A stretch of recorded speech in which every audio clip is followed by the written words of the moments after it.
البدع والأهواء، أهل البدع العقائدية وأهل البدع السياسية. نقول بيننا وبينكم السلف، بيننا وبينكم الكتب، كان فيقول البدع بيننا وبينكم. الحمد لله رب العالمين، والصلاة والسلام على المبعوث رحمة للعالمين وعلى آله وأصحابه ومن تبعهم بإحسان إلى يوم الدين. أما بعد.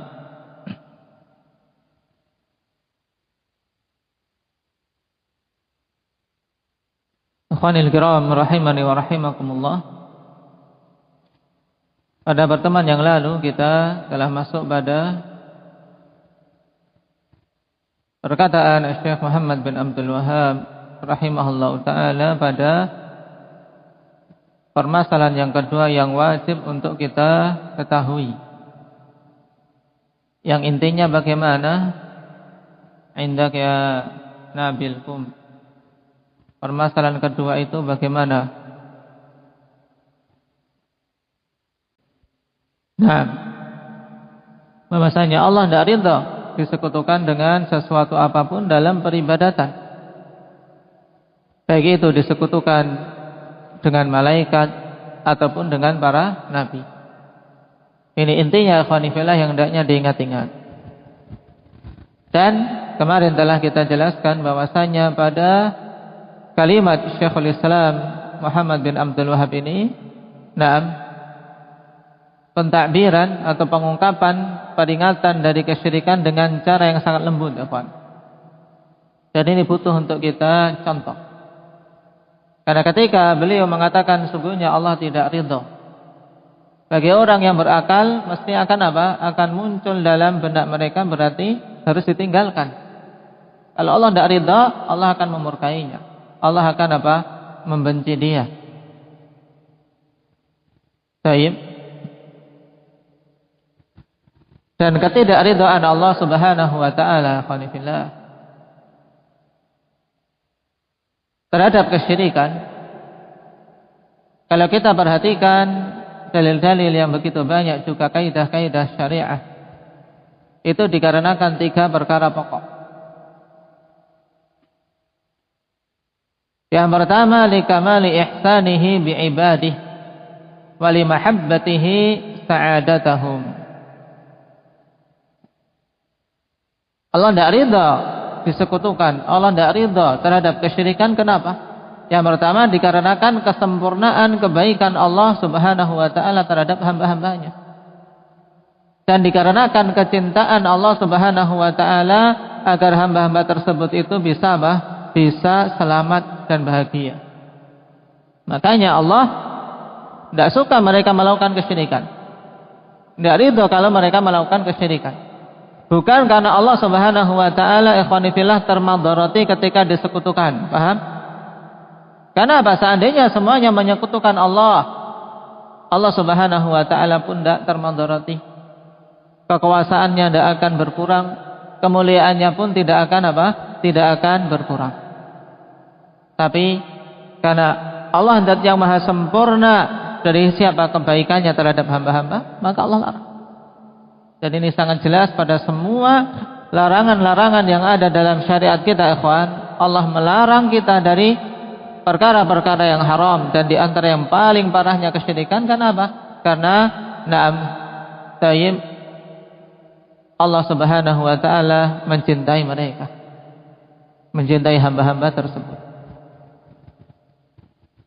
Kemudian yang kedua, li'ilmihi anna syirka yushki ahlahu syaqawatan la yas'aduna ba'daha abada. Dikarenakan Allah Subhanahu wa ta'ala betul-betul tahu bahwasanya kesyirikan itu akan menjadikan pelakunya sengsara dengan kesengsaraan yang tidak akan pernah merasakan bahagia selama-lamanya. Sedangkan hamba-hamba ini terkadang tidak sadar, dikiranya dia melakukan kesyirikan bisa mendatangkan kebahagiaan. Meminta anak ke Gunung Kemukus misalnya. atau meminta kekayaan pergi ke Gunung Merapi misalnya. Diperingatkan. Kenapa? Karena Allah zat yang maha tahu tentang hakikat perkara, dan kesyirikan akan apa? Mengakibatkan kesengsaraan bagi pelakunya secara abadi. Kemudian yang ketiga, li'annahu a'zamudz zulmi fa huwa masabbatun lillah. Dikarenakan kesyirikan adalah sebesar-besar kezaliman. Sebab pada kesyirikan tersebut terkandung padanya celaan kepada Allah Subhanahu wa taala. Kenapa? Karena menyamakan makhluk yang penuh dengan kekurangan dengan zat yang maha sempurna. Dan juga dikarenakan menyerahkan perkara yang sebenarnya adalah apa? Murni hak Allah Subhanahu wa taala kepada selainnya. Baik. Makanya orang-orang musyrik sendiri, ikhwanifillah, setelah mereka masuk ke dalam neraka baru sadar tentang kezaliman mereka tersebut. Sebagaimana Allah Subhanahu wa taala kabarkan perkataan mereka ketika telah berada di neraka. Tallah in kunna la fi dhalalin mubin. Demi Allah, sungguh kami dulu di dunia di dalam kesesatan yang nyata. Baru sadar, tapi tidak bermanfaat kalau sadarnya sudah di neraka. Mereka menyadari kesesatan tersebut yang berupa apa? Idznu sawwikum bi rabbil alamin. Dikarenakan kami menyamakan kalian, yaitu berhala-berhala yang mereka sembah, bi rabbil alamin, dengan Rabb semesta alam. Baik. Idznu sawwikum bi rabbil alamin. Tatkala apa? Kami menyamakan kalian dengan Rabbul alamin. Dalam apa? Bukan dalam rububiyah, tapi dalam peribadatan. Kenapa? Karena mereka mengakui rububiyah Allah Subhanahu wa taala sebagaimana dalam lafaz ini, bi rabbil alamin. Berarti mereka menyamakan makhluk itu ya dalam peribadatan. Baik. Ini 3 perkara utama, ikhwani fillah, sehingga Allah Subhanahu wa taala tidak ridha terhadap kesyirikan. Nah, oleh karena itulah Allah Subhanahu wa taala utus para rasul sebagai pemberi peringatan. Allah turunkan kitab-kitab untuk menjelaskan agar mereka menjauhi perkara ini. Makanya seorang muslim betul-betul memahami ini. Setelah memahami tauhid, tidak akan mungkin sempurna pemahaman dia terhadap tauhid kalau dia tidak paham syirik. Baik. Dan seorang muslim kalau sudah tahu bahwasanya Allah tidak ridha dari perkara ini, maka tentunya apa? Berarti dia harus juga tidak ridha terhadap perkara tersebut. Ini pola pikir yang benar. Kalau Allah tidak ridha dengan perkara itu, berarti kita pun tidak boleh ridha dengan perkara tersebut. Berarti harus meninggalkannya. Baik untuk diri kita sendiri, dan juga bagi kita tidak ridha perkara tersebut dilakukan oleh orang lain. Makanya butuh kita menghiasi diri dengan ilmu terlebih dahulu, kemudian apa? Memperingatkan manusia darinya. Lihat para anbiya, ikhwani fillah. Mereka sangat apa? Sangat gelisah dan tidak merasa tenang ketika apa? Mendengar kesyirikan. Apalagi dalam keadaan mereka memiliki kemampuan dan kekuatan untuk apa? Menghilangkannya. Musa alaihi salatu wassalam, ya khanifillah, ketika beberapa waktu beliau meninggalkan kaumnya untuk memenuhi panggilan Allah Subhanahu wa taala, ternyata syaitan memanfaatkan waktu tersebut tatkala kaum ditinggalkan oleh apa? Oleh rasulnya. Di sini pentingnya ulama, ikhwan. Pentingnya seorang ahli ilmu di tengah-tengah apa? Di tengah-tengah umat. Pentingnya juga seorang mendekat kepada apa? Ahlul ilm, sehingga ketika terjadi sesuatu ada yang memberi peringatan. Tapi kalau jauh, apalagi menjauh dari mereka, ini alamat akan terjatuh dalam banyak fitnah. Padahal cuma ditinggalkan beberapa hari. Ternyata syaitan dengan dengan mengerahkan tentaranya dari kalangan manusia, yaitu Samiri, memfitnah, yaitu membuat tipu daya dengan dengan mendatangkan patung sapi. Akhirnya dengan syubhat yang sangat sangat rapuh, ternyata Bani Israel saat itu banyak yang tertipu. Maka tatkala mendengar itu, faraja'a Musa ila qaumihi ghadbana asifa. Musa kembali dalam keadaan marah dan dalam keadaan sangat sangat menyesalkan kenapa sampai terjadi yang demikian itu. Dan cepat-cepat. Baik. Sampai-sampai saudaranya Harun yang ditinggalkan tidak luput dari kemarahan Musa alaihi salatu wassalam.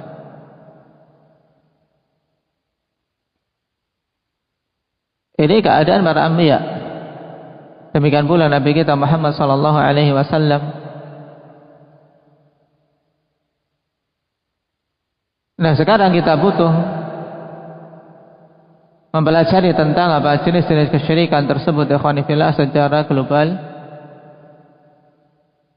agar kita memahaminya dan menjauh darinya. Yang sebelum itu butuh kita ketahui juga bahayanya terlebih dahulu. Kalau kita tahu bahayanya, akan lebih semangat untuk menjauh darinya.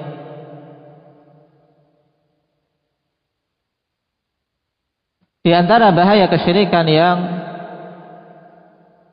paling jelas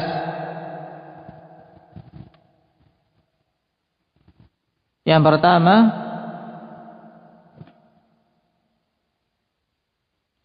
sebagaimana disebutkan tadi bahwasanya asyirik a'zamuz zulm. Kesyirikan adalah sebesar-besar kezaliman. Sebagaimana firman Allah Subhanahu wa taala yang mengisahkan perkataan Luqman, "Ya bunayya la tusyrik billah, innasyirka la zulmun 'adzim." Wahai anakku, jangan engkau menyekutukan Allah, karena sungguhnya kesyirikan itu adalah kezaliman yang besar. Bagaimana bukan kezaliman, akhwani fillah, karena mereka menyerahkan sesuatu yang seharusnya murni untuk Allah, diserahkan kepada selain Allah yang penuh dengan kelemahan dan kekurangan. Yang kedua, dikarenakan kesyirikan itu adalah akbarul kabair wa azamu dzanbin usiyallahu bih. Sebesar-besar dosa besar, bahkan sebesar-besar dosa yang Allah dimaksiati dengannya. Sebagaimana Rasul sallallahu alaihi wasallam katakan ketika ditanya ayu dzanbi a'zamu indallah, qala an taj'ala lillahi niddan wa huwa khalaqak. Hadis siapa ini? Ketika ditanya ayu dzanbin a'zamu indallah, Rasul sallallahu alaihi wasallam mengatakan an taj'ala lillahi niddan wa huwa khalaqak indak ya Aba Zaid.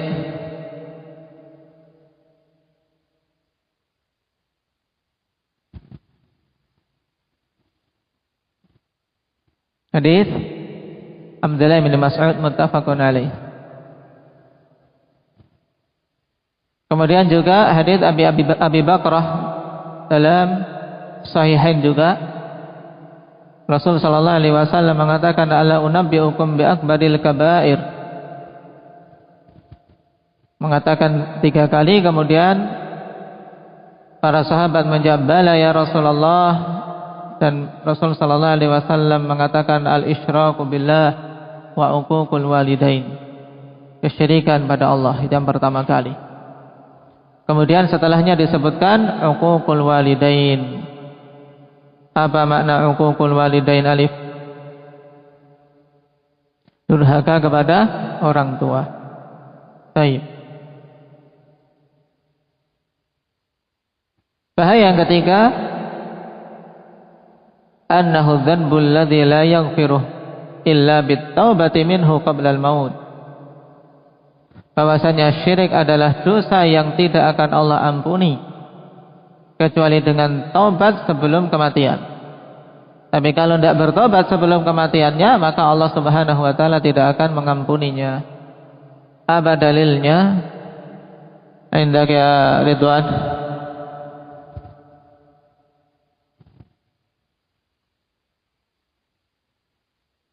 Naam. Ahsanta. Innallaha la yaghfiru an yushraka bih wa yaghfiru ma duna dzalika liman yasha. Sungguhnya Allah Subhanahu wa taala tidak akan mengampuni dosa kesyirikan, dan Allah mengampuni dosa-dosa yang di bawah kesyirikan bagi siapa saja yang Dia kehendaki. Dan ini tentunya akhwani fillah cukup untuk menjadikan kita betul-betul meminta kepada Allah agar selamat dari kesyirikan tersebut. Yang keempat, annahu muhbitun li jami'il a'mal. Bahwasanya kesyirikan itu menghapuskan semua amalan.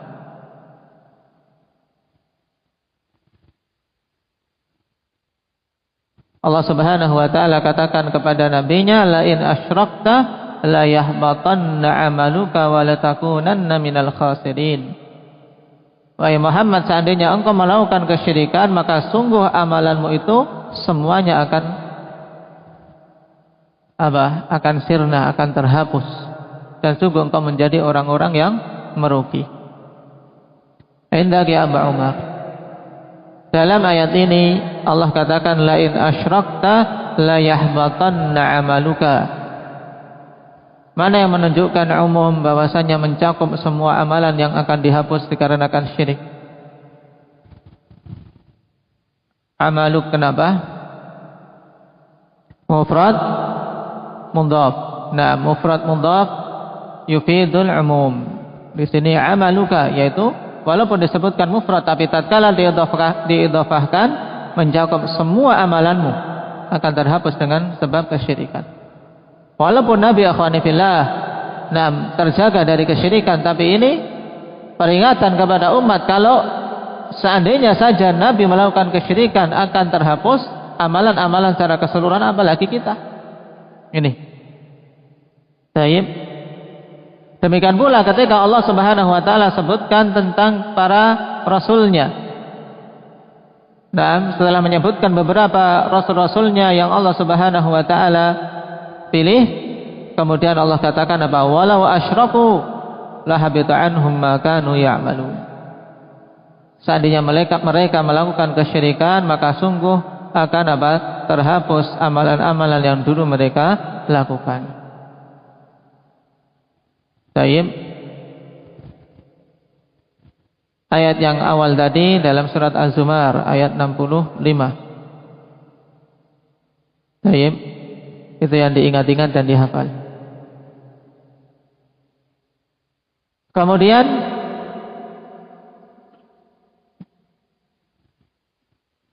yang kelima, annal musyrik la yuqbalu lahu 'amalun 'indallah hatta yada'a syirkahu wa aslam. Kalau tadi akhwani fillah, seandainya dia muslim beramal ikhlas, tapi kalau melakukan kesyirikan, syirik akbar, setelahnya semuanya terhapus. Sekarang kalau dia beramal pun akhwani fillah, kalau beramal tercampuri syirik, maka tidak akan diterima amalannya sampai meninggalkan kesyirikan.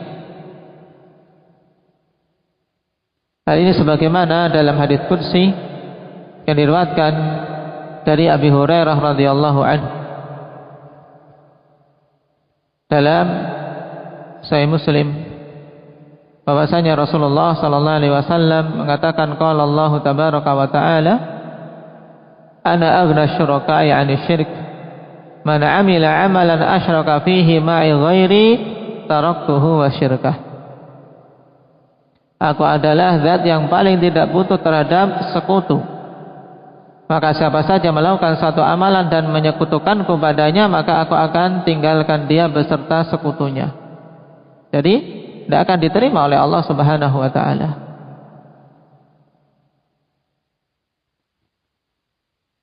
Kemudian di dunia, poin yang keenam, anal musyrik halalud dam wal mal.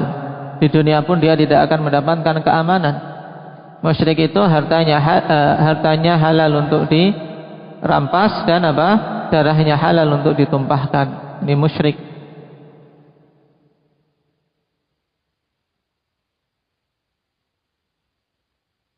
Umirtu an uqatilan nas hatta yaqulu la ilaha illallah. Berarti kalau mereka enggan untuk untuk mengatakan dan mengakui hal tersebut, maka diperangi.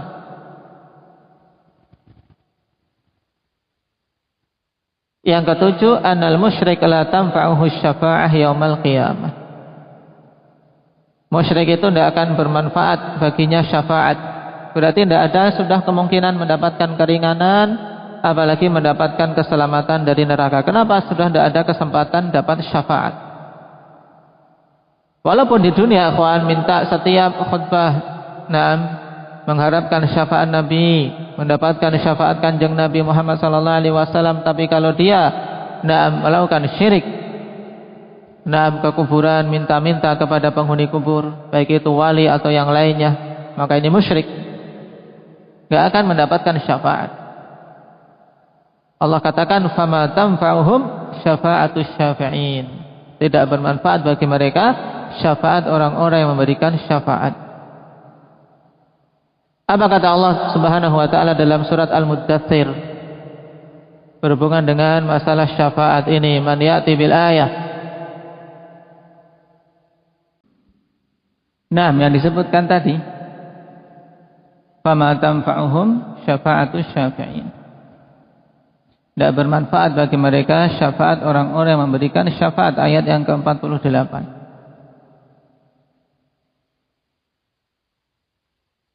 Nah, tidak akan mendapatkan kemanfaatan dari syafaat. Wala'iyadzubillah. Kemudian yang ke-8, man mata musyrikan asyirkal akbar tahrumu alaihil jannah.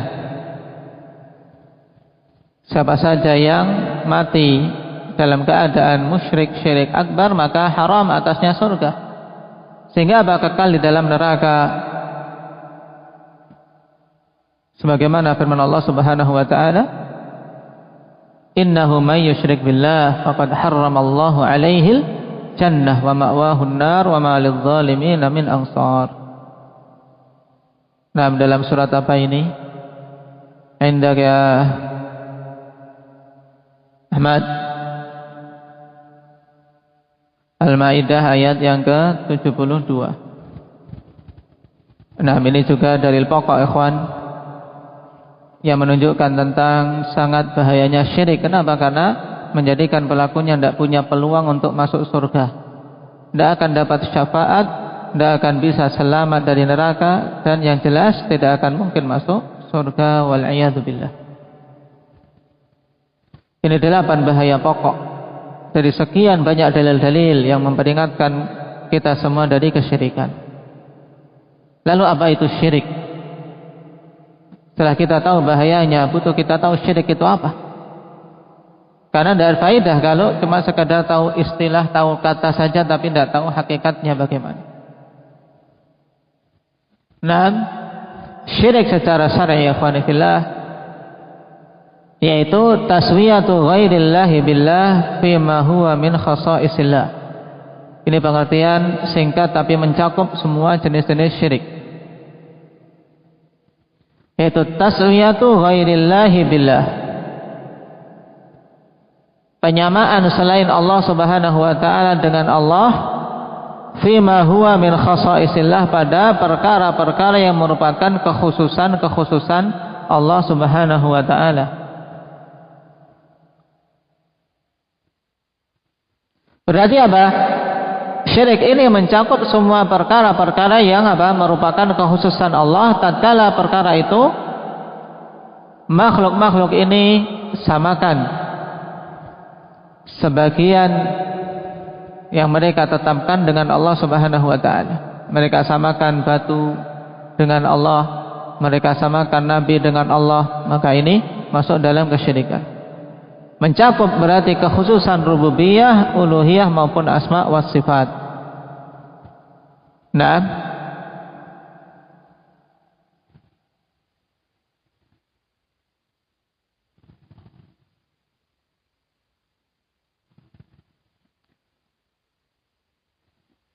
sehingga dari pengertian ini akhwanifillah,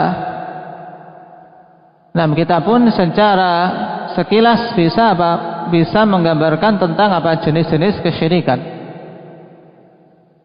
yang secara umum para ulama rahimahumullahu taala ketika mereka berusaha untuk memahami dalil-dalil dari Al-Quran maupun As-Sunnah, maka mereka mendapati bahwasanya syirik terbagi menjadi dua pembagian besar, yaitu syirik akbar dan syirik asghar.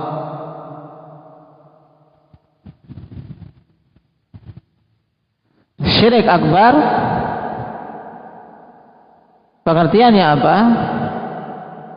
Syirik akbar yaitu kullu syirkin atlaqahu syarik, kullu syirkin atlaqahu syarik wa kana mutadamminan li khurujil insan an dinih. Syirik akbar adalah semua kesyirikan yang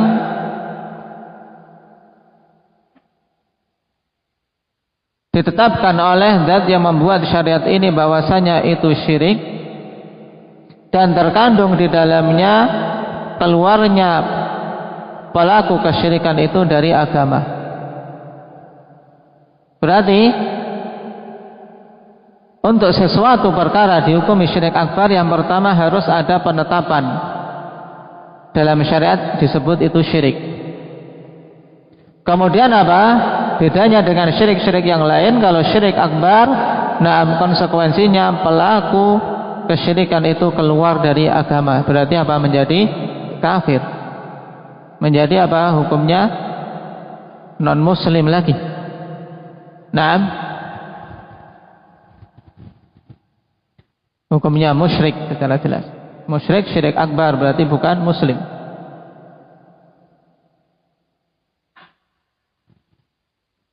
Dan syirik akbar ini akhwanifillah bisa terjadi pada rububiyah, uluhiyah maupun asma wa sifat.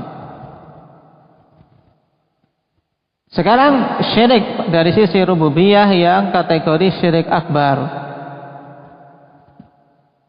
Definisinya yaitu taswiyatu ghairillahi billah bima huwa min khasaisir rububiyah. Penyerupaan selain Allah dengan Allah pada hal-hal yang merupakan kekhususan rububiyah Allah Subhanahu wa taala. Seperti misalnya akhwanifillah penciptaan. Penciptaan adalah apa? Murni kekhususan Allah. Hanya Allah yang mampu menciptakan sesuatu yang tidak ada menjadi ada. Nah, kemudian ada seorang meyakini pencipta selain Allah, maka ini musyrik, syirik akbar dari sisi apa?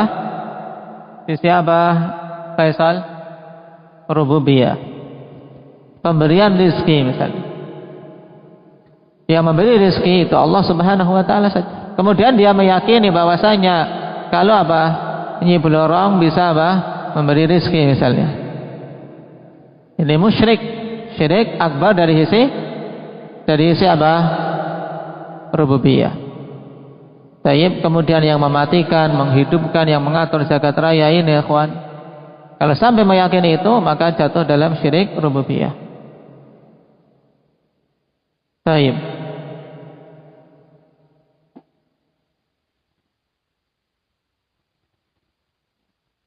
Padahal Allah Subhanahu wa taala telah mengatakan hal min khaliqin ghairullah. Tidak ada pencipta selain Allah Subhanahu wa taala. Yang kedua, asyirku fil uluhiyah, syirik pada uluhiyah. Berarti pengertiannya hampir sama, yaitu taswiyatu ghairillahi billah fi syai'in min khasa'isil uluhiyah. Menyamakan selain Allah dengan Allah Subhanahu wa taala pada perkara-perkara yang merupakan kekhususan uluhiyah Allah Subhanahu wa taala. Dan ini kata Imam Al-Qurtubi rahimahullah, aslu syirkil muharram i'tiqadu syarikan lillahi ta'ala fil uluhiyah. Yang merupakan asal syirik yang diharamkan adalah keyakinan adanya sekutu bagi Allah dari sisi ilahiyah. Karena syirik rububiyah ikhwani fillah, syirik rububiyah pada asalnya manusia terfitrahkan untuk mengakui bahwasanya Allah lah yang menciptakan, yang mengatur dan menguasai jagat raya ini. Walaupun pada sebagian manusia, apalagi di zaman ini ikhwan, ketika banyak fitrah sudah menyimpang, akhirnya mereka banyak melakukan kesyirikan ini. Tentang penciptaan alam saja mereka banyak yang kebingungan siapa yang menciptakan alam, sehingga menggagaskan teori-teori kufur.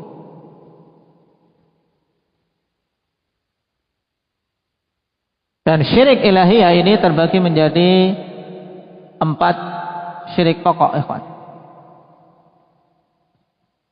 Yang pertama syirkud dakwah awid doa, ya syirik dalam doa. Yang pertama syirkud dakwah awid doa, maksudnya syirik dalam doa, yaitu dalam meminta kepada zat yang dia mintai. Kenapa? Karena doa adalah seagung-agung ibadah.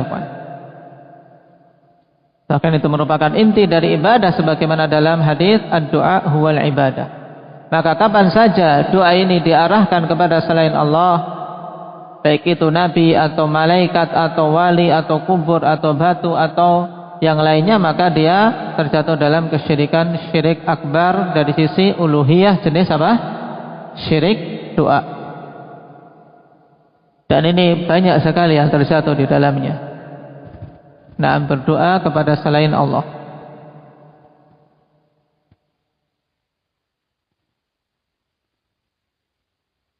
Kemudian yang kedua syirkun niyati wal iradati wal qasd. Syirik dari sisi niatan, yaitu dengan dia meniatkan amalan-amalannya khonifillah pada asalnya hanya untuk dunia saja, atau karena riya saja, atau karena ingin didengar manusia saja. Nah, syirik ini biasanya apa? Terjatuh di dalamnya ahlun nifaq yang murni, orang-orang munafik murni. Kenapa? Karena amalannya dia tidak pernah diinginkan padanya keridhaan Allah, tidak pernah. Maka orang yang kalau sampai amalan sejak asalnya ikhwan, semua amalannya bahkan masuknya Islam saja dia bukan karena Allah, ini musyrik, syirik akbar dari sisi apa? Sisi uluhiyah, jenis niatan. Dan syirik jenis ini ikhwanifillah sangat berbahaya. Apalagi Allah telah katakan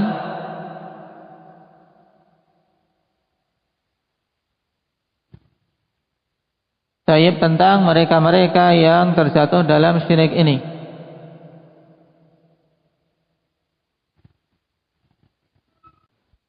Man kana yuridul hayatad dunya wa zinataha nuwaffi ilaihim a'malahum fiha wa hum fiha la yubkhasun.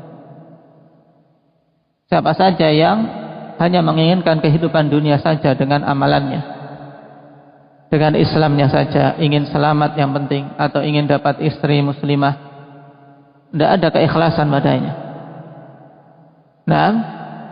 Ingin dunia saja, maka akan kami berikan, tapi mereka di akhirat merugi.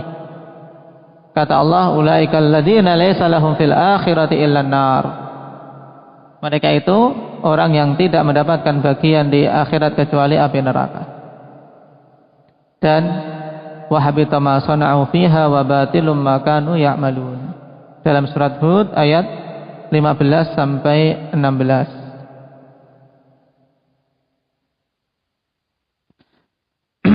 Syirik jenis inilah yang dikatakan oleh Ibnul Qayyim dengan apa? Dengan bahrun alladzi la sahila lah. Kata beliau, amma syirku fil iradati wan niyat fadzalikal bahrul ladzi la sahila lah wa qalla man yanju minhu. Adapun syirik dari sisi apa keinginan dan niatan-niatan, maka itu adalah samudra yang tidak bertepi dan sedikit orang yang selamat darinya. Baik itu nanti yang jenis syirik akbar maupun syirik asghar. Karena syirkun niyah terbagi juga dari dua, ikhwan. Yang syirik akbar yaitu yang kalau apa? Niatan sejak awal yang menjadi landasan amalan itu sudah apa? Sudah selain Allah. Tapi nanti dalam pembahasan syirik asghar, niatannya karena Allah, tapi apa? Muncul riya. Nah, jadi ada niatan karena Allah tapi juga ingin selain Allah untuk dapat pujian, dapat yang lainnya. Jenis yang ketiga syirkut ta'ah, syirik dalam ketaatan. Ini syirik akbar juga, yaitu siapa saja mentaati makhluk dalam penghalalan apa yang Allah haramkan atau pengharaman apa yang Allah halalkan dalam keadaan dia betul-betul meyakini bolehnya itu. Baik.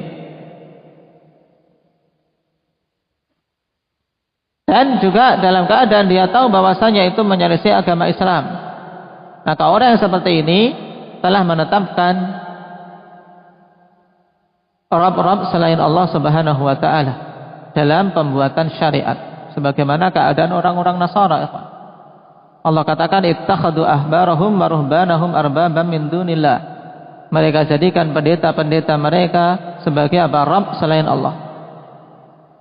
Makanya ketika Adi bin Hatim mendengar Nabi membaca ayat ini, beliau apa? Beliau kemudian apa? Muncul kerancuan. Kenapa? Innahum lam yakunu ya'budunahum. Orang-orang Nasara tidak beribadah pada pendeta-pendetanya. Kalau dikatakan menetapkan adanya Rabb selain Allah, maka baru Nabi menjelaskan. Iya memang ajal, kata Nabi. Memang betul mereka tidak menyembah, tapi walakin yuhilluna lahum ma harramallah fayastahilluna. Mereka menghalalkan apa yang Allah haramkan, maka diikuti. Nah, umatnya ikut menghalalkan, dan sebaliknya mengharamkan apa yang Allah halalkan, mereka pun mengikuti mengharamkan. Baik. Kemudian yang keempat syirkul mahabbah, syirik dari sisi kecintaan. Nah, di mana ikhwani fillah, nah, seorang mencintai dan mengagumkan makhluk sebagaimana dia mencintai Allah Subhanahu wa taala. Maka ini juga masuk dalam apa? Dalam syirik akbar. Sebagaimana dalam ayat di surat Syu'ara tadi, akhwani fillah, idz nusawwikum bi rabbil alamin. Nah, mereka mengakui rububiyah Allah. Berarti apa? Yang disekutukan dari sisi pengagungan, dari sisi kecintaan, dari sisi ketundukan kepada Tuhan-Tuhan selain Allah Subhanahu wa taala tersebut. Ini 4 syirik pokok yang dari keempat ini akhwani fillah perinciannya banyak sekali. Jenis-jenis dan contoh-contoh syirik akbar yang ada. Tapi 4 perkara itu pahami, maka akan paham kesyirikan-kesyirikan yang lain yang masuk di dalam apa? Keempat macam itu. Kemudian syirik akbar jenis yang ketiga dari sisi asma wa sifat. Kalau tadi apa? Syirik pada rububiyah, kemudian syirik pada uluhiyah ada 4. Kemudian syirik pada asma wa sifat, yang pengertiannya taswiyatu ghairillahi billah fi syai'in min asma'ihi wa sifatihi. Menyamakan selain Allah dengan Allah pada apa? Pada nama-nama dan sifat-sifatnya. Padahal Allah telah mengatakan laisa kamitslihi syai'un wa huwas samiul basir. Tidak ada yang sama dengan Allah, tidak ada yang menyamai Allah. sesuatu apapun, dan Allah adalah As-Sami' Al-Basir. Dan syirik asma wa sifat ini terbagi menjadi dua syirik utama, yaitu syirkut ta'til dan yang kedua syirkut tamtsil. Yang pertama syirkut ta'til, yaitu ta'tilu dzatillah, yaitu dia menolak, tidak mengakui adanya Allah. Ini masuk dalam apa? Syirik asma wa sifat. Karena tidak mengakui bahwasanya sifat Allah Subhanahu wa taala yaitu sifatul wujud. Allah ada, tidak diakui. Seperti apa? Seperti Fir'aun la'natullah alaih, di mana dia mengatakan apa? Wa qala ana rabbukumul a'la. Taib, dia mengatakan aku adalah Rabb kalian yang maha tinggi, tidak ada Rabb selain aku. Taib, ma'alimtu lakum min ilahin ghairi, dalam surat Al-Qasas. Ini lebih tegas lagi. Aku tidak tahu ada sesembahan selainku. Ya, dia menolak adanya Allah Subhanahu wa taala. Dan kata Syekh Sulaiman Ibnu Abdullah rahimahullahu taala dalam Taisir Al-Aziz Al-Hamid, beliau katakan hada syirik aqbahu anwa'i syirik. Ini adalah syirik yang paling parah. Karena apa? Sangat jarang orang terjatuh dalam syirik ini, kecuali orang-orang yang menyombongkan diri seperti Fir'aun dan yang semacamnya. Juga pada zaman sekarang siapa yang seperti ini? Syirkut ta'til, berarti Arin, yang mulai juga merebak terutama di kalangan apa? Kalangan yang mengaku cendekia.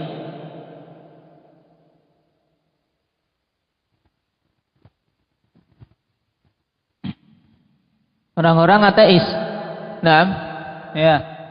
Mereka apa? Jatuhnya pada syirkut ta'til, tidak mengakui adanya Allah Subhanahu wa taala. Baik. Dan ini akhwani fillah, terus mereka apa? Melancarkan dakwahnya, terutama di kalangan mahasiswa. Nah, pemahaman ateis ini wal'iyadu billah. Dan biasa mahasiswa, nah, terkadang yang tidak memiliki bekal iman mudah terjerumus padanya, apalagi yang menginginkan kebebasan menurut mereka. Aqbah anwa'i syirk, yaitu jenis syirik yang paling buruk. Kemudian yang kedua syirkut tamtsil, syirik pada asma wa sifat. Yang kedua apa? Syirkut tamtsil, yaitu berupa penyerupaan. Syirik yang berupa penyerupaan Allah dalam asma wa sifatnya. Dan ini terbagi jadi dua jenis lagi ya kawan, yaitu tamtsilul makhluk bil khaliq, menyamakan makhluk dengan al khaliq, yaitu menyamakan makhluk dengan Allah. Seperti syiriknya siapa ini yang menyamakan makhluk dengan Allah? Yang paling masyhur indah Aba Muhammad,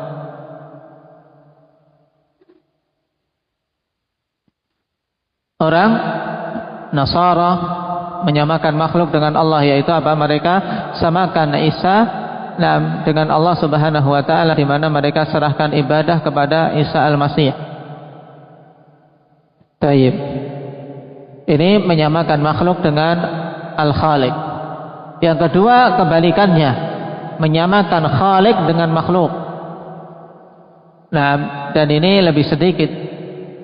Nah, karena pada asalnya manusia mengakui bahwasanya Allah Subhanahu wa taala zat yang tidak mungkin disamakan dengan makhluknya. Seperti yang terjadi pada para musyabbihah, di mana mereka mengatakan sifat-sifat Allah ya seperti sifat-sifat makhluknya. Nah, jadi musyabbihah terjatuh dalam syirik dalam asma wa sifat. Syirik akbar. Maka peringatan para ulama terhadap musyabbihah ini sangat keras. Mereka yang menyamakan Allah dengan makhluknya. Ini jenis syirik akbar, diingat-ingat sebelum kita masuk pada syirik asghar. Perinciannya, kalau sulit menggambarkan ikhwanifillah, dibikin bagan. Nah, sehingga lebih mudah perincian-perincian tadi. Nah, dengan itu biiznillah azza wajal kita punya gambaran secara global tentang apa syirik akbar terlebih dahulu. Nah, adapun syirik asghar insyaallah kita ambil pada pertemuan yang akan datang. Nasallallahu azza wajal at-taufiq was-sadad walhamdulillahirabbil alamin.